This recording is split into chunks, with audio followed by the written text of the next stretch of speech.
All right, I'm gonna start by just having you say your name, what you do, if you got occupation, and what you're studying. My name is Maury, spelling M as in Mike, A-U-R-Y. Last name is Blair, professional media student at UCO. Okay. All right, and that's my first question.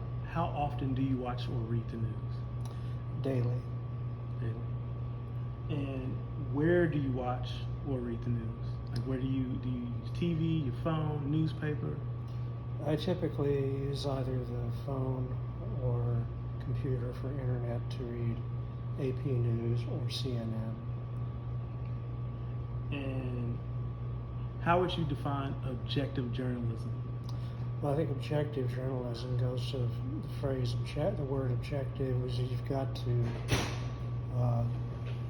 set aside what you might think, what your bias might be. It's kind of a scientific approach. It's like, okay, I think this is happening, but is this happening? And when you ask yourself that, then you put yourself in, you're doing two things. You're asking other people in your news approach what's really going on. Mm-hmm. And you're asking yourself, at the same time you're asking the questions, you're putting yourself among the people that you're trying to help inform. You're informing yourself and informing them. So if I think the government did something I didn't like, I have to say, why do I not like that? The first person I have to question is me, and be able to set aside my own ideas. Maybe true, maybe not, and that's what I've got to test. I've got to test whether or not I truly know what I'm talking about. That's a good answer.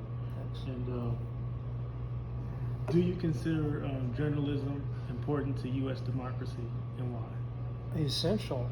It's in the First Amendment. It's holding the government accountable, holding big corporations accountable, holding individuals accountable for being responsible citizens within the democracy.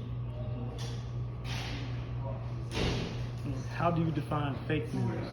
Fake news can be anything that doesn't have any basis, that hasn't been checked out, hasn't been confirmed, and those are things that are dangerous. And how do you know when you are looking at fake news? Well, usually, a lot of times it's the source. If it's a lot of times, if you're not looking at it like a .gov or a .edu website, then those are, with .gov, .edu, official government website, they have to do it a certain way. Same thing with the .edu, that's scholarly, it's something that can be tested, and it has to be something that people really are held to a high standard for. Do you think you're pretty good at actually spotting it? Yes, because I think I look at it mainly not just as a journalist, but just as a matter of how true does this seem, and can it be verified? And if it's a lot of times if it's .org, .com, or whatever, there may be some spin on it, something that's not objective. So, how has news coverage changed in your lifetime? Well, in my lifetime now, it's I remember Walter Cronkite. Right.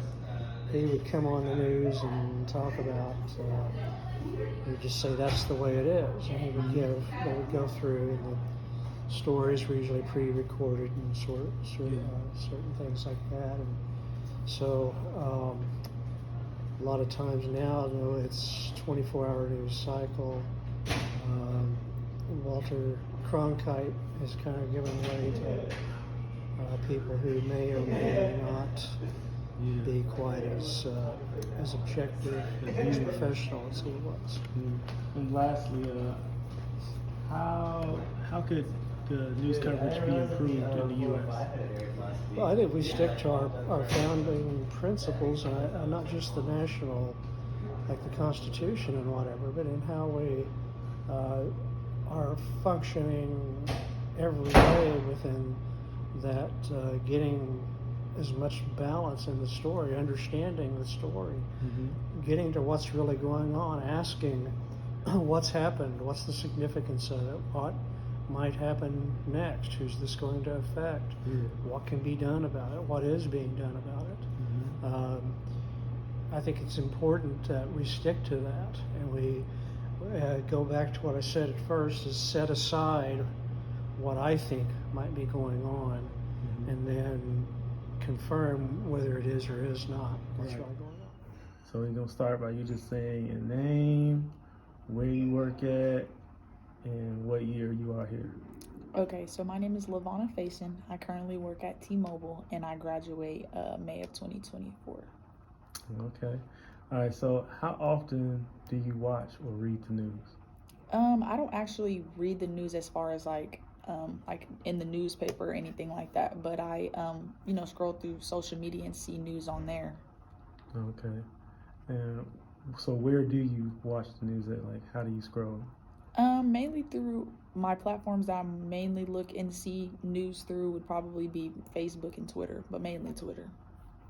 I ain't been on Twitter in a minute. I need to check that out. How would you define objective journalism? I would define objective journalism as something that, like, opinionated, I guess. Something that it's not really news that we would want to be informed about, but more of news that's opinionated. Okay. And do you consider journalism important to the U.S. democracy? Why or why not? I do, because I feel like we as the people deserve to know what's going on. Okay. And how would you define fake news? I would define fake news as something someone might put out to maybe create an uproar in other people, or just misinformation about things just to put out an agenda of some sort. Okay. And do you recognize fake news when you see it? I can sometimes, and sometimes it can be, it takes a lot of research going more into what I'm reading if it catches my eye of something I feel like is interesting to me or something I should know. So what's one of the things that help you realize that it's happening? Probably the research, because I feel like a lot of fake news doesn't have a lot to back it up. So I feel like when you dive into researching if it's fake or not, you'll kind of determine if there's like more to it or if it's just kind of bland. And how has news coverage changed in your life, if at all? I feel like it's changed a little bit, because I remember when I was younger, a lot of the news would just come from like news outlets, versus now you get a lot of your news via social media and that kind of thing. And last, how could news coverage in the U.S. be improved? I feel like it can be improved by taking opinions out of it. I feel like a lot of news now, or a lot of things we hear about now, have too many opinions versus just straight facts of certain things.